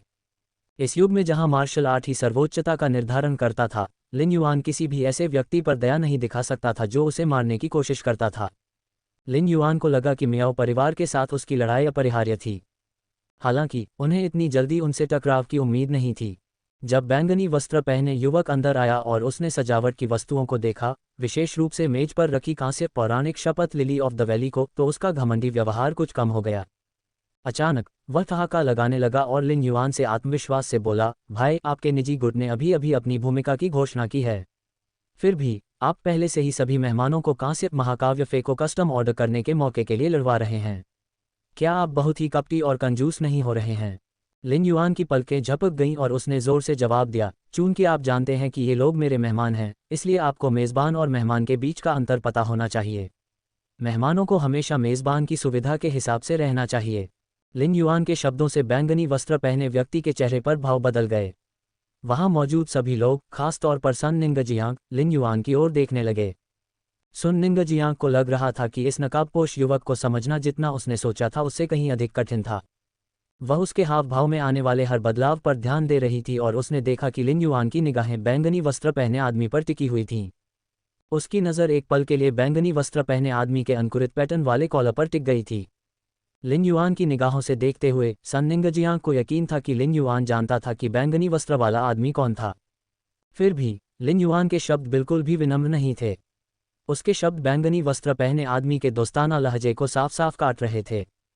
बैंगनी वस्त्र पहने आदमी की मुस्कुराहट गायब हो गई और उसकी तीखी निगाहें लिन युआन पर घूरते हुए उसने जवाब दिया, ऐसा लगता है कि स्काई सिटी अपने मेहमानों के साथ अच्छा व्यवहार नहीं करता है। लिन युआन ने कंधे उचकाकर कहा, अगर मेज़बान आसानी से हार मानने वाला है तो मेहमान उसका फ़ायदा उठाएंगे। अगर मेहमान में शिष्टाचार की कमी है तो उसके साथ अच्छा व्यवहार क्यों किया जाना चाहिए? लिन युआन के शब्द एक तलवार की तरह थे जो स्पष्ट रूप से चमक रही थी। हालांकि तलवार से टकराने वाली धातु की चमक ठंडी थी और वहां मौजूद लोगों की रीढ़ में सिहरन पैदा कर रही थी। वस्त्र पहने आदमी का चेहरा कठोर हो गया और वह व्यंग्यात्मक लहजे में बोला, ये पहली बार है जब मैंने किसी गुट को ये कहते हुए सुना है कि मियाओ परिवार के कनेक्टेड बीस्ट पार्क में अशिष्ट मेहमान हैं। सन निंगजियांग ने लिन युआन को बहुत देर तक घूरा और फिर नकारात्मकता की सांस छोड़ते हुए सोचा, कंडेंस फेरी ऑर्चर्ड का कनेक्टेड बीस्ट पार्क के साथ सहयोग करने का कोई तरीका नहीं है। वे कंडेंस फेरी ऑर्चर्ड को पूरी तरह से खत्म कर देंगे और खुद को और अधिक शक्तिशाली बनाने के लिए हमारा इस्तेमाल करेंगे। चूंकि इस अजीब नकाबपोश युवक में कनेक्टेड बीस्ट पार्क से भिड़ने की क्षमता है, इसका मतलब ये होना चाहिए कि स्काई सिटी को कनेक्टेड बीस्ट पार्क से डर नहीं लगता। उसी समय सन निंगजियांग ने स्काई सिटी के साथ सहयोग करने का फैसला किया। ये सबसे अच्छा मौका था। सुन निंगजियांग ने पीच विच को कुछ निर्देश फुसफुसाए। पीच विच की आंखें आश्चर्य से भर गईं और उसने अविश्वास में पूछा, मिस, क्या आप वाकई ऐसा करना चाहती हैं? यह मियाओ परिवार और हमारे बीच के पुल को पूरी तरह से जला देगा। क्या होगा अगर? पीच विच की बात पूरी होने से पहले ही सन निंगजियांग ने उसे टोक दिया, दादी सही कह रही हैं। जब तक वो हमारे पास हैं, कंडेंस फेरी ऑर्चर्ड एक शीर्ष गुट बना रहेगा। भले ही हम कनेक्टेड बीस्ट पार्क के साथ साझेदारी कर लें, लेकिन वे 1 साल के भीतर इस साझेदारी का फ़ायदा उठाकर हमें पूरी तरह निगल लेंगे। अगर हम उनके और हमारे बीच के पुल को जला दें तो हमारी स्थिति इससे बेहतर नहीं होगी। कभी कभी जीत का रास्ता जुआ खेलने से ही होता है। पीच विच ने गंभीरता से सिर हिलाया और कहा, इसे मुझ पर छोड़ दो, मिस। लिन युआन के जवाब देने से पहले एक और मधुर आवाज़ गूंजी, अरे, तुम वहाँ हरे कुत्ते के कॉलर के साथ मियाओ परिवार के कनेक्टेड बीस्ट पार्क के बारे में बोलने की हिम्मत कैसे हुई? जो अयोग्य हैं उन्हें अपनी जगह पता होनी चाहिए। वहां उपस्थित सभी लोग पीच विच की ओर देखने लगे। बैंगनी वस्त्र पहने आदमी के माथे की नसें फड़क उठीं और उसने अपना कठोर चेहरा आवाज की दिशा में घुमा लिया। वह पीच विच, सन निंगजियांग और एप्रिकॉट को देखकर दंग रह गया। बैंगनी वस्त्रधारी व्यक्ति इसलिए अचंभित नहीं था कि सुन निंगजियांग और उसकी दो नौकरानियां यहाँ थीं, बल्कि इसलिए अचंभित था कि नौकरानी ने उसके प्रति कैसा व्यवहार अपनाया था। सुन निंगजियांग के वहां खड़े होने से यह स्पष्ट था कि नौकरानी सुन निंगजियांग के आदेश पर काम कर रही थी। जब से सन परिवार टूटा है, वे कनेक्टेड बीस्ट पार्क के साथ सहयोग करने की कोशिश कर रहे थे। अचानक उन्होंने अपना रुख क्यों बदल दिया? बैंगनी वस्त्र पहने युवक ने पीच विच को घूरते हुए सुन निंगजियांग से पूछा। सुन निंगजियांग, इसका क्या मतलब है? सन निंगजियांग ने अपने कान के पीछे एक बिखरे हुए बाल को छिपाया और फिर धीरे से कहा, इसका मतलब बिल्कुल वही है जो इसका मतलब है। एक कुलीन गुट के सदस्य के रूप में, क्या आपने नहीं सुना है कि रक्तरेखाएं अंतर बनाती हैं? आपको मुझे नाम से संबोधित करने का अधिकार कैसे मिला? सन परिवार एक वास्तविक कुलीन गुट है और मैं, एक प्रत्यक्ष वंशज के रूप में, सन परिवार के बारे में निर्णय लेने की शक्ति रखता हूं। लेकिन आप, एक समानांतर वंशज के रूप में, शायद आपको आदेश दिए जाने के बाद यहां आए हैं। इसलिए, भले ही मेजबान ने आपको अशिष्ट कहा हो, आप नहीं जा सकते। यदि आप अपना कार्य पूरा नहीं करते हैं, तो मुख्य वंश द्वारा समर्थित होने के बावजूद आपको संभवतः दंडित किया जाएगा। सबकी नज़रें उस पर टिकी होने के कारण बैंगनी वस्त्र पहने उस व्यक्ति को अपनी मांसपेशियों में खिंचाव महसूस हुआ। यद्यपि वह कनेक्टेड बीस्ट पार्क की 120 न्यू स्प्राउट्स वर्दी पहनते थे, तथापि वे जहां भी जाते थे उन्हें सम्मान मिलता था।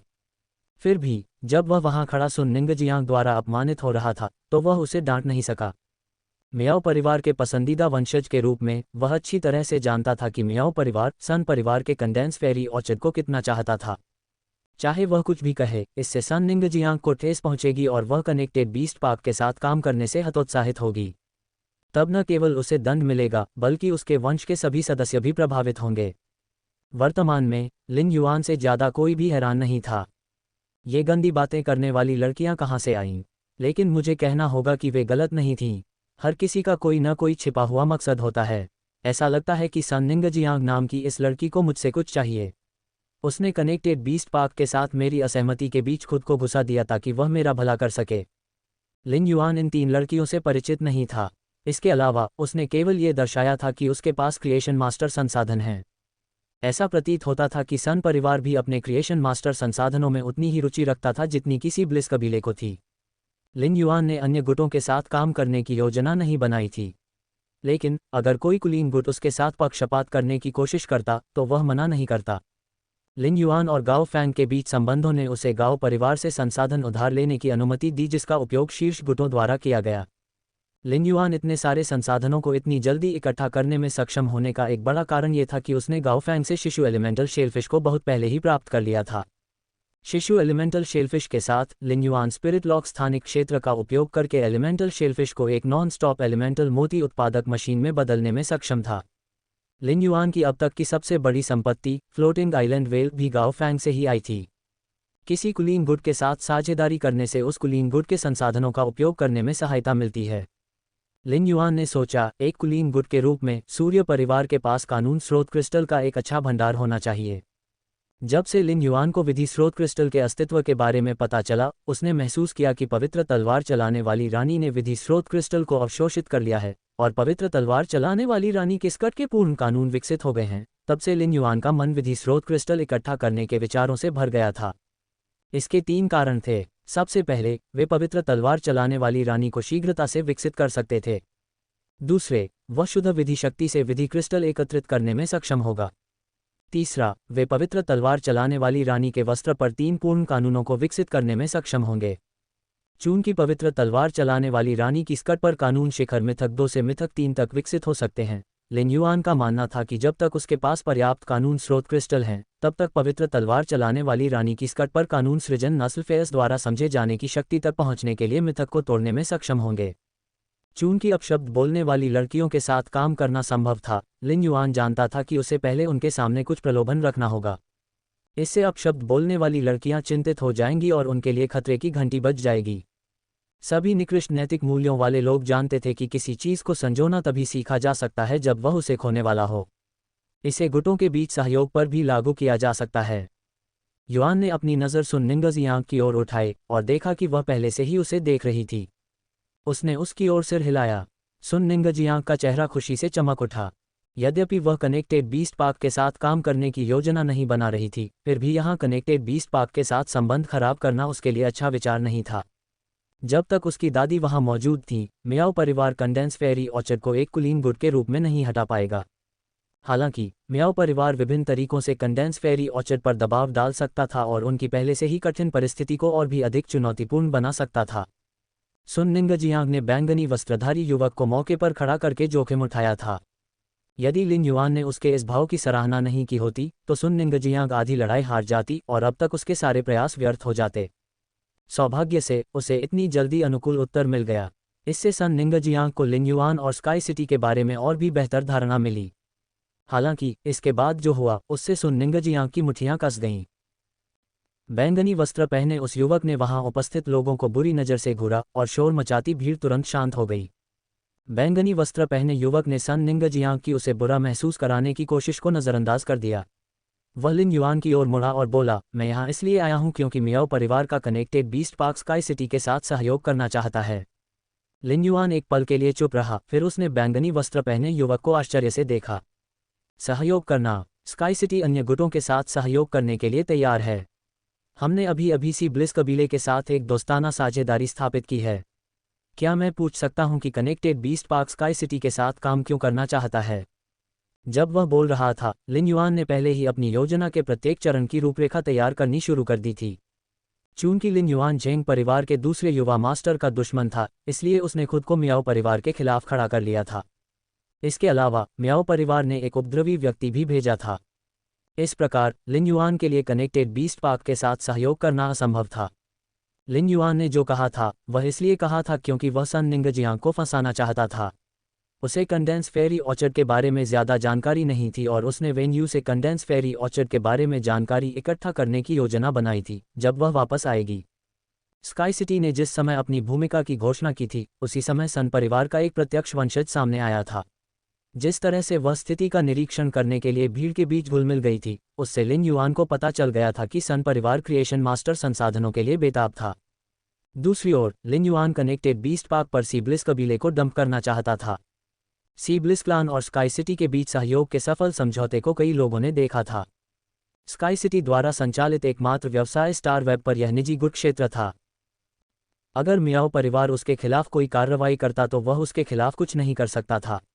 हालांकि सी ब्लिस कबीले का कारोबार बहुत बड़ा था और वह मियाओ परिवार के साथ कदम से कदम मिलाकर चल सकता था।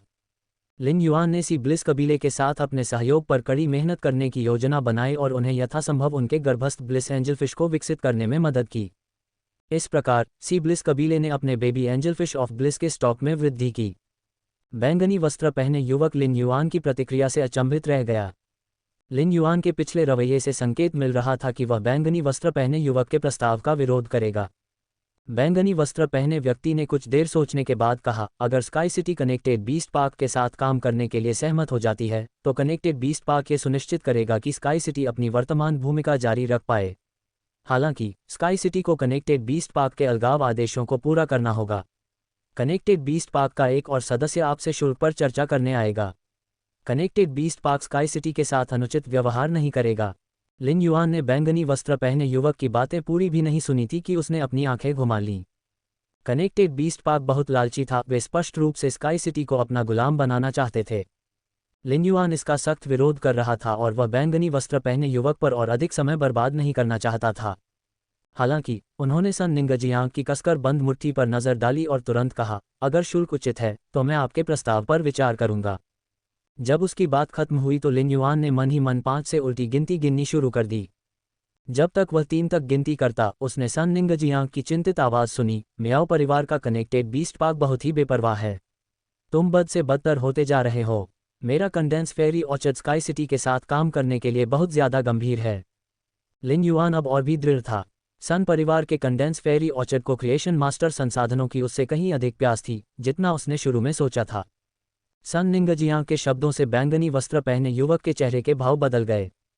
क्या कंडेंस फेरी ऑर्चर्ड पहले से ही कनेक्टेड बीस्ट पार्क के साथ काम करने के लिए सहमत नहीं था? यदि आप अन्य गुटों को खोजने की कोशिश कर रहे हैं तो क्या इसका मतलब यह है कि कंडेंस फेरी ऑर्चर्ड को कनेक्टेड बीस्ट पार्क की शक्ति पर भरोसा नहीं है? सन निंगजियांग ने बैंगनी वस्त्र पहने युवक की उम्मीदों को कुचलने का फैसला किया था। वह कनेक्टेड बीस्ट पार्क की कंडेंस फेरी ऑर्चर्ड को गिराने की योजना से अच्छी तरह वाकिफ थी, इसलिए वह पहले से ही उनसे नाराज थी। उस समय सन निंगजियांग ने बैंगनी वस्त्रधारी युवक को एक खतरे के रूप में देखा, जो संभवतः कंडेंस फेरी ऑर्चर्ड को स्काई सिटी के साथ सहयोग करने से रोक सकता था। इस प्रकार वह अपने ऊपर भारी दबाव महसूस कर सकती थी। एक कुलीन गुट को संभालने का दबाव हाल ही में जवान हुई सन निंगजियांग को उसकी सीमा तक धकेल रहा था। अगर उसके साथ पीच विच और एप्रिकॉट न होते तो वह बहुत पहले ही टूट चुकी होती। अब अंततः उसके पास आशा की एक चिंगारी थी, लेकिन कनेक्टेड बीस्ट पार्क उसे उससे चुराने की कोशिश कर रहा था। इससे सन निंगजियांग की नाराजगी द्वेष में बदल गई। सन निंगजियांग ने ठंडे स्वर में कहा, क्या हुआ? मियाओ परिवार ने कब से सन परिवार के मामलों में हस्तक्षेप करना शुरू कर दिया? क्या यह मियाओ परिवार के अधिकार क्षेत्र में भी है? अगर कनेक्टेड बीस्ट पार्क कंडेंस फेरी ऑर्चर्ड के साथ काम करना चाहता है तो आपको हमारी सहमति का इंतजार करना होगा। अभी कंडेंस फेरी ऑर्चर्ड कनेक्टेड बीस्ट पार्क को बेकार समझता है और हम आपके साथ काम करने से इनकार करते हैं। क्या आपको इससे कोई समस्या है? लिन युआन ने अपनी भौहें सिकोड़ लीं और सोचने से खुद को रोक नहीं सका कि इस लड़की के पास शब्दों का एक बड़ा हुनर है। उन्होंने मियाओ परिवार के एक सदस्य के सामने कनेक्टेड बीस्ट पार्क को बेकार बताया और स्काई सिटी के साथ काम करने की अपनी इच्छा जाहिर की। सुन निंगजियांग ने संकेत दिया था कि वह स्काई सिटी को कनेक्टेड बीस्ट पार्क से अधिक महत्वपूर्ण मानती हैं। कंडेंस फेरी ऑर्चर्ड एक कुलीन गुट था और इस तरह की सार्वजनिक घोषणा ने निस्संदेह कनेक्टेड बीस्ट पार्क को अपमानित किया। स्काई सिटी का समर्थन करने के लिए उन्होंने कनेक्टेड बीस्ट पार्क की प्रतिष्ठा का बलिदान कर दिया। ये लिन युआन और स्काई सिटी के लिए एक बड़ा उपकार था। एक विशिष्ट वर्ग के सार्वजनिक समर्थन ने स्काई सिटी के लिए ऐसी प्रतिष्ठा स्थापित की जिसे प्राप्त करने में वर्षों लग जाने चाहिए थे। इसने पहले से ही रहस्यमय स्काई सिटी को रहस्य की एक और परत से ढक दिया। वस्त्र पहने युवक के चेहरे पर बहुत तूफानी भाव थे। मियाओ परिवार ने सन परिवार के लिए अपनी योजनाओं को प्राथमिकता दी। सन निंगजियांग की बात सुनने के बाद बैंगनी वस्त्र पहने युवक को हाल ही में स्थापित स्काई सिटी के साथ सहयोग करने में कोई परेशानी नहीं हुई। बैंगनी वस्त्र पहने युवक ने वहां से जाने और मियाओ परिवार के पास लौटने की तैयारी की ताकि वह उच्च स्तरीय प्रत्यक्ष वंशजों को सारी घटना की जानकारी दे सके, ताकि वे निर्णय ले सकें कि आगे क्या करना है। जो घटनाएं अभी अभी घटित हुई थीं, वे बैंगनी वस्त्र पहने उस वंशज के नियंत्रण से बाहर हो गई थीं, जिसके कॉलर पर केवल आधे घेरे में हरे रंग के अंकुरों की कड़ाई थी। बैंगनी वस्त्र पहने युवक के जाने पर उपस्थित लोगों को अब मियाओ परिवार के कनेक्टेड बीस्ट पार्क का डर नहीं रहा। वे 108 भाग्य पत्रों पर लड़ने लगे। अपनी पसंद के इच्छाशक्ति रून के अनुसार कांस्य महाकाव्य फे को कस्टम ऑर्डर करने का मौका एक ऐसा अवसर था जिसे कोई भी आत्मा क्यूई पेशेवर नहीं छोड़ सकता था। भले ही उनके पास कोई विलपावर रून न हो या उन्हें कस्टम मेड ब्रॉन्ज एपिक फे की ज़रूरत हो, फिर भी उनके लिए इसे प्राप्त करना फ़ायदेमंद होगा। इस तरह वे कभी भी ज़रूरत पड़ने पर तैयार रहेंगे। कोई भी व्यक्ति या गुट जो 3 स्रोत प्रकार के जीवन रूपों को वहन कर सकता था, लड़ाई में शामिल होने की योजना बना रहा था। उनमें से कोई भी भाग्यशाली हो सकता था। वहां बहुत सारे लोग उपस्थित थे, लेकिन भाग्यपत्र केवल 108 थे। इसलिए उपस्थित अधिकांश लोगों को भाग लेने का मौका नहीं मिल पाया। वहां उपस्थित हर व्यक्ति लड़ने के लिए तैयार था। बादलों ने तारामंडल के पहियों को सुशोभित किया था और अंतरिक्ष विशाल था। कुछ लोग शून्य की ओर बढ़ते हुए भी नक्षत्र चक्र ढूंढने में असफल हो सकते हैं। इसके अलावा चूंकि भाग्यपत्र नक्षत्र मंडल के पहियों के पीछे लटकाए गए थे, इसलिए कोई भी उन्हें पहले ही ले जा सकता था, लेकिन अगले व्यक्ति को पता नहीं चलता। इस प्रकार यदि कोई व्यक्ति इतना भाग्यशाली हो कि उसे नक्षत्र चक्र मिल भी जाए, तो भी उसके पीछे का भाग्यपत्र किसी और द्वारा ले लिया जा सकता है। सन निंगजियांग ने भाग्यपत्र खोज रहे लोगों की भीड़ पर नजर डाली और उसके दिमाग में एक विचार कौंध गया। इस आकाश समान परिदृश्य में नक्षत्र चक्र घूम रहे थे। टिमटिमाते तारों की रोशनी आकाश के रहस्यों को छिपा रही थी और घूमते बादल उस रहस्य को और बढ़ा रहे थे। जो लोग भाग्य के पत्रों की उत्सुकता से खोज कर रहे थे, वे ऐसे थे मानो कोई मनुष्य भाग्यशाली सितारों को पकड़ने की कोशिश कर रहा हो। ये सब स्काई सिटी नामक एक गुट द्वारा देखरेख किया जाता था। जब सन निंगजियांग युवा थे, तब कंडेंस फेरी ऑर्चर्ड अपने सुनहरे दिनों में था। उस समय उसके भाई का जन्म नहीं हुआ था, जिससे वह सूर्य परिवार की एकमात्र प्रत्यक्ष वंशज थी। वह परिवार की अमूल्य निधि थी। इस स्थिति ने उसे वास्तविक दुनिया की आदी होने का मौका दिया था। हालांकि उस समय उसे लगा कि नकाबपोश युवक अधिकाधिक रहस्यमय होता जा रहा है। सन निंगजियांग ने पीच विच और एप्रिकॉट से कहा, मेरे बिना ही वापस चले जाओ। पीच विच, कंडेंस फेरी ऑर्चर्ड का अभी भी कनेक्टेड बीस्ट पार्क के साथ कुछ छोटे मोटे सहयोग हैं। जाओ और उन सभी को रोक दो। एप्रिकॉट, जाओ और यह घोषणा फैलाओ कि कंडेंस फेरी ऑर्चर्ड कनेक्टेड बीस्ट पार्क के साथ सभी सहयोग को अस्वीकार कर रहा है। सभी को सन परिवार के रुख के बारे में बताओ। पीच विच और एप्रिकॉट ने एक स्वर में उत्तर दिया, हाँ मिस। वे एक साथ स्काई सिटी के निजी गुट क्षेत्र से निकले और सन निंगजियांग के निर्देशों का पालन करने के लिए चले गए। यद्यपि कुलीन गुटों ने स्पष्ट रूप से सहयोग करने का निर्णय नहीं लिया था, फिर भी उन्होंने पर्दे के पीछे कई मोर्चों पर मिलकर काम किया। कंडेंस फेरी ऑर्चर्ड, जो पादप प्रकार के परियों और आध्यात्मिक अवयवों की खेती करता था और उन्हें बेचता था, को बड़ी संख्या में क्रिएशन मास्टर संसाधनों की सख्त जरूरत थी। सुन निंगजियांग ने ये निर्देश इसलिए जारी किए क्योंकि वह बाहर जाने की योजना बना रही थी। लिन युआन सन निंगजियांग के संकल्प पर आश्चर्यचकित थे। साथ ही वह ये भी समझ गया कि सुन निंगजियांग के कार्य उसके साथ काम करने के प्रति उसकी गंभीरता को दर्शाने के लिए थे। सन निंगजियांग लिन युआन के पास गया और बोला, मुझे खेद है, मेरे शब्दों से मियाओ परिवार और स्काई सिटी के बीच दरार पड़ सकती थी। लिन युआन ने कूटनीतिक ढंग से हंसते हुए कहा, मियाओ परिवार उनके और स्काई सिटी के बीच दरार पैदा होने देगा या नहीं, यह उनकी शालीनता और स्काई सिटी की क्षमता पर निर्भर करता है। आपको स्काई सिटी के बारे में चिंता करने की जरूरत नहीं है। लिन युआन की क्षमता और स्पिरिट लॉक स्थानिक क्षेत्र को देखते हुए उसके पास ऐसी ताकत थी जो क्लास 5 क्रिएशन मास्टर्स के बराबर थी और मियाओ परिवार से आगे निकल गई थी। हालांकि लिन युआन के पास निश्चित रूप से मियाओ परिवार की तुलना में बहुत कम सृजन मास्टर संसाधन थे, खासकर जब यह निम्न श्रेणी के सृजन मास्टर संसाधनों की बात आती थी। बहरहाल लिन युआन मियाओ परिवार के दबाव से डरता नहीं था। क्रिएशन मास्टर गुटों के लिए आपस में लड़ना और अपने ग्राहकों की आमद को कम करना संभव नहीं था। ऐसी स्थिति में जहां क्रिएशन मास्टर संसाधनों की महत्वपूर्ण कमी थी, तब भी ग्राहक तब तक बने रहेंगे जब तक उनके पास वास्तविक क्रिएशन मास्टर संसाधन होंगे। इस प्रकार मियाओ परिवार केवल स्काई सिटी के मुनाफे को कम करने और आध्यात्मिक सामग्री के अपने भंडार को कम करने के लिए मूल्य युद्ध में शामिल हो सकता था। लिन युआन हमेशा न्यूनतम प्रयास से पुण्य अर्जित करता रहा था। ऊर्जा अयस्कों और समय के अलावा, जिनकी हर आत्मा क्यूई पेशेवर को आवश्यकता होती है, लिन युआन को किसी अन्य आध्यात्मिक घटक की आवश्यकता नहीं थी। इस प्रकार मियाओ परिवार के लिए स्काई सिटी के आध्यात्मिक तत्वों को काटना असंभव था। यदि मूल्य युद्ध वास्तव में छिड़ गया तो ये जितना लंबा चलेगा, मियाओ परिवार को उतना ही अधिक नुकसान होगा। दूसरी ओर लिन युआन को केवल लाभ ही होगा। सुन निंगजियांग कुछ और कहने ही वाला था कि तभी वह व्यक्ति सामने आया जिसने सफ़ेद कार्ड के साथ भाग्यपत्र पाया था। हर कोई ईर्ष्या से देख रहा था जब सियान रंग का अर्धकवच पहने एक महिला लिन युआन की ओर बढ़ी। वह असाधारण रूप से उत्साहित थी क्योंकि उसने कहा, भगवान, मैंने सफ़ेद कार्ड के साथ भाग्यपत्र चुना। ये सिर्फ इतना है कि मैंने जो विलपावर रून समझा है वह असामान्य पक्ष पर है और फे संगतता भी अजीब है। इसलिए मैं अपना खुद का कांस्य फे प्रदान करना चाहती हूँ और आपसे इसे महाकाव्य गुणवत्ता में विकसित करने का अनुरोध करती हूँ। क्या ये ठीक है? लिन युआन ने सिर हिलाया और जवाब दिया, चूंकि आप अपना खुद का एक फे प्रदान करना चाहते हैं, इसलिए यह मुझे आपकी इच्छाशक्ति रून को महसूस करने के प्रयास से बचाएगा। स्वाभाविक रूप से आपका फे स्पिरिट साइफन गोल्डफिश जैसा कुछ नहीं हो सकता है, जिसके लिए मुझे कई क्रिएशन मास्टर संसाधनों का उपयोग करने की आवश्यकता है।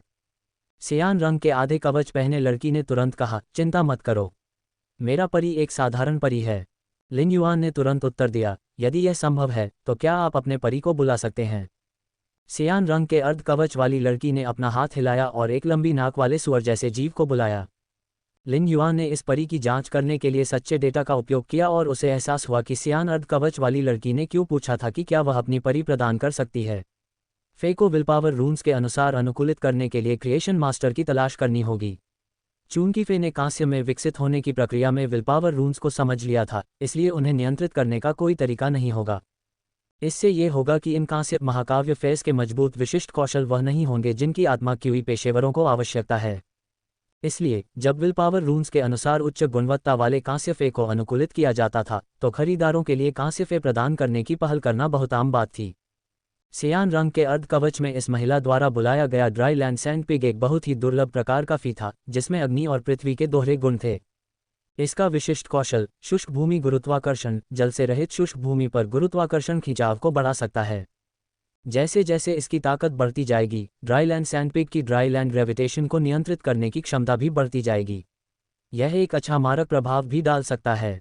जब एक छोटे क्षेत्र में गुरुत्वाकर्षण परिवर्तन एक ही वस्तु पर कार्य करते हैं, जब तक कि वस्तु पर कार्य करने वाले दो गुरुत्वाकर्षण बलों के बीच का अंतर पर्याप्त रूप से बड़ा होता है, तो वस्तु टुकड़े टुकड़े हो जाती है। सियान रंग के अर्ध कवच वाली महिला घुटनों के बल बैठी और ड्राई लैंड सैंडपिग को सहलाने लगी, जो बुलाने के बाद से ही आलसी ढंग से जमीन पर लेटा हुआ था। उसने पूछा, महाराज क्या ये ड्राई लैंड सैंडपिग काम करेगा? लिन युआन ने सिर हिलाया।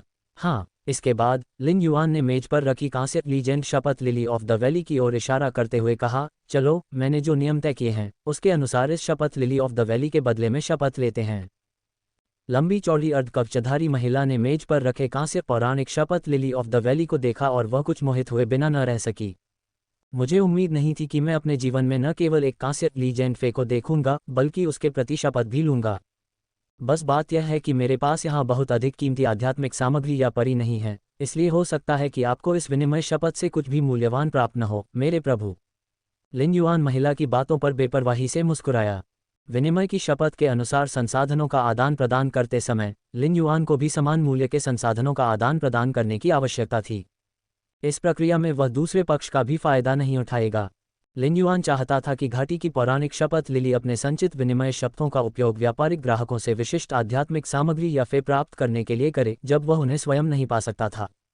यह एक संसाधन विनिमय चैनल था जिसका केंद्र बिंदु स्काई सिटी था। जैसे जैसे आदान प्रदान की अधिक शपथें एकत्रित होती गईं, लिन युआन के पास अच्छी चीज़ों के आदान प्रदान की अधिक संभावनाएं होंगी।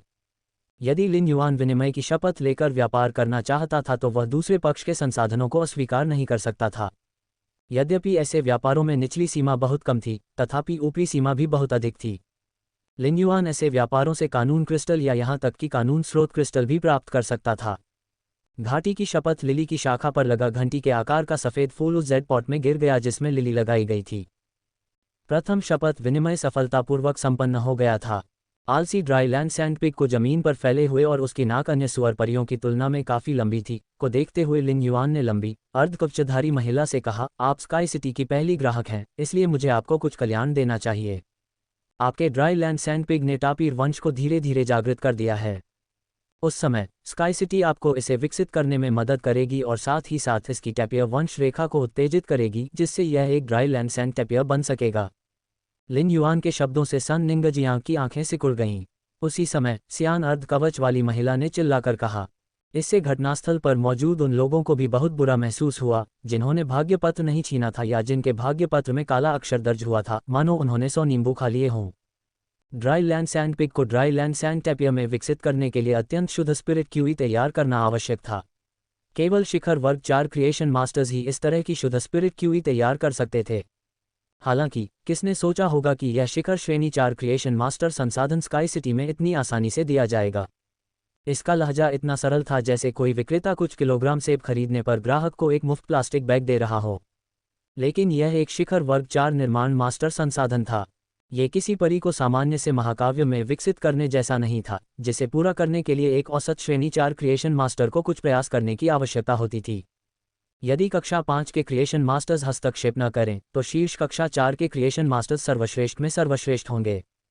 शीर्ष श्रेणी 4 क्रिएशन मास्टर को हस्तक्षेप करने के लिए पहले उसके साथ संबंध स्थापित करना होगा, अन्यथा विकास सफल नहीं होगा, चाहे आपके पास कितने भी रेडियंस डॉलर हों।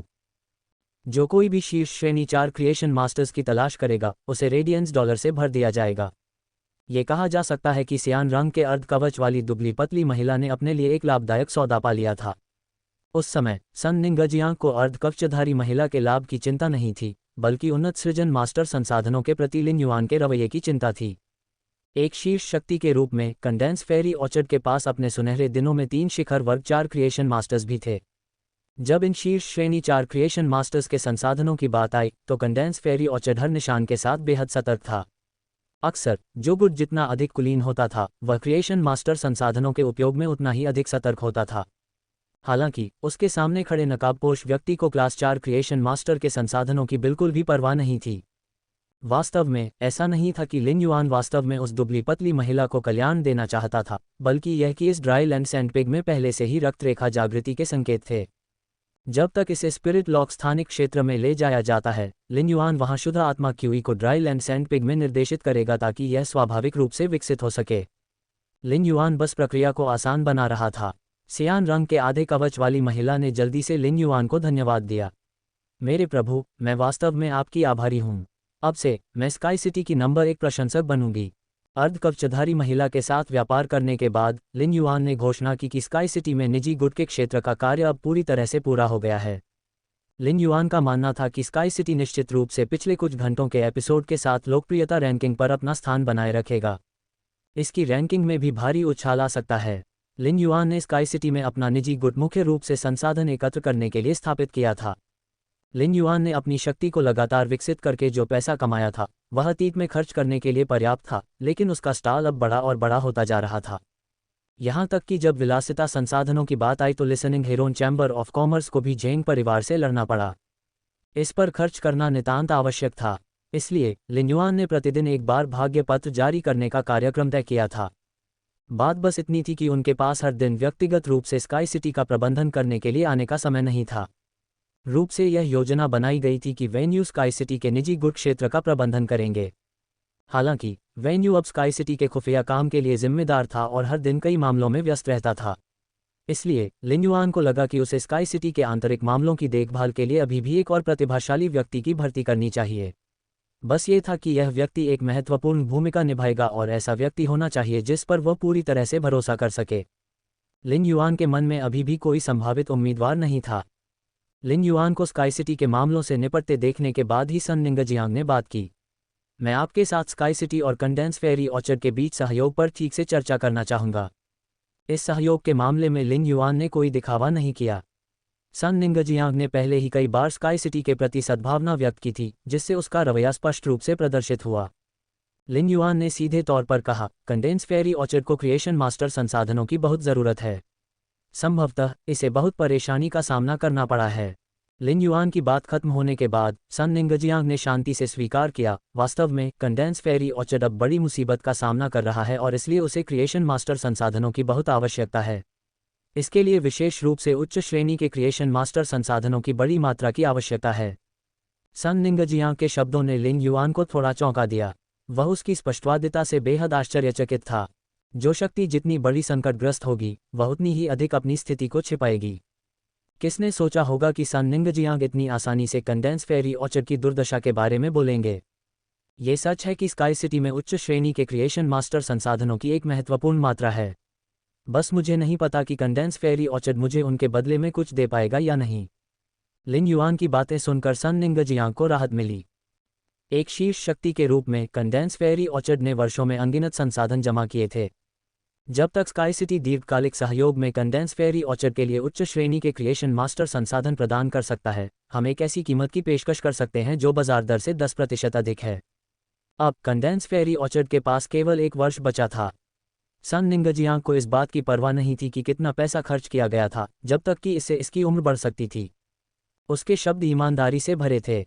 हालांकि ये साधारण बाजार संसाधन नहीं थे जिन्होंने लिन युआन और कंडेंस फेरी ऑर्चर्ड को समय से पहले मियाओ परिवार के दबाव पर बिना किसी हिचकिचाहट के प्रतिक्रिया करने की अनुमति दी थी। लिन युआन ने जवाब दिया, मुझे पैसे में कोई दिलचस्पी नहीं है। उसके शब्दों ने सुन निंगजियांग को चौंका दिया। उसने तुरंत उसे एक अजीब तरीके से देखा। इसके तुरंत बाद लिन युआन ने आगे कहा, हालांकि मुझे पैसे में कोई दिलचस्पी नहीं है, लेकिन मुझे लॉ सोर्स क्रिस्टल में बहुत दिलचस्पी है। लिन युआन पर सन निंगजियांग की जांच लगातार बढ़ती गई। लिन युआन के ये शब्द कहने के बाद उसे लगा कि उसके पूरे अस्तित्व में अधिकार की गंध आ रही है। जबकि विधि स्रोत क्रिस्टल वर्ग 7 आयामी जीवन रूप की मृत्यु का प्रदर्शन कर सकते थे, कानून की शक्ति का एक अंश भी उनके भीतर निहित था। हालांकि क्लास 5 क्रिएशन मास्टर्स सभी विधि स्रोत क्रिस्टल के मामले में असहाय थे।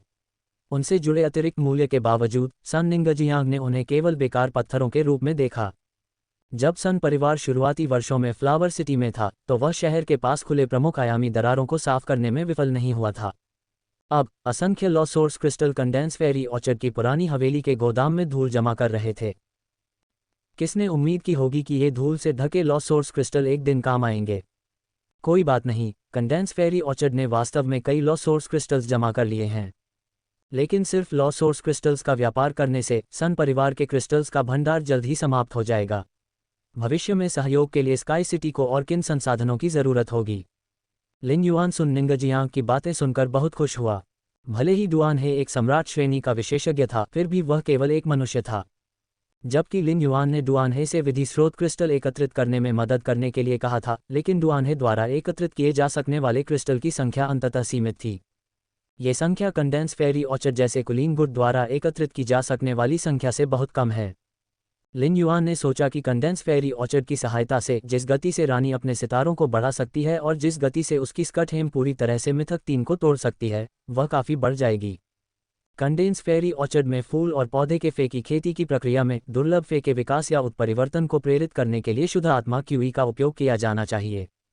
ये शीर्ष श्रेणी 4 क्रिएशन मास्टर्स के दायरे में है। यदि condense fairy orchard law crystal के टुकड़े निकालने या यहाँ तक कि व्यापार के लिए लॉ क्रिस्टल को पूरा करने के लिए तैयार है, तो स्काई सिटी आपको अधिक उच्च श्रेणी के क्रिएशन मास्टर संसाधन देने के लिए तैयार होगी। ये सुनकर सुन निंगजियांग ने अपनी आंखों में एक दृढ़ चमक के साथ जवाब देने से पहले थोड़ा संकोच किया। कोई समस्या नहीं है, लेकिन पूरे लॉ क्रिस्टल बहुत कीमती हैं। भले ही मेरे पास वे हों, मैं उन्हें आसानी से नहीं निकाल सकता। मैं इस पर आपकी समझ चाहता हूँ। मैं स्काई सिटी के साथ लॉ क्रिस्टल के टुकड़ों का व्यापार कर सकता हूँ, लेकिन आप उनमें कौन सी विशेषताएं चाहते हैं? वेब, ये सुनकर लिन युआन ने जवाब दिया, सभी। स्काई सिटी किसी भी विशेषता के लॉ क्रिस्टल को स्वीकार करेगा। लिन युआन के शब्दों ने सुन निंगजियांग का दिल दहला दिया।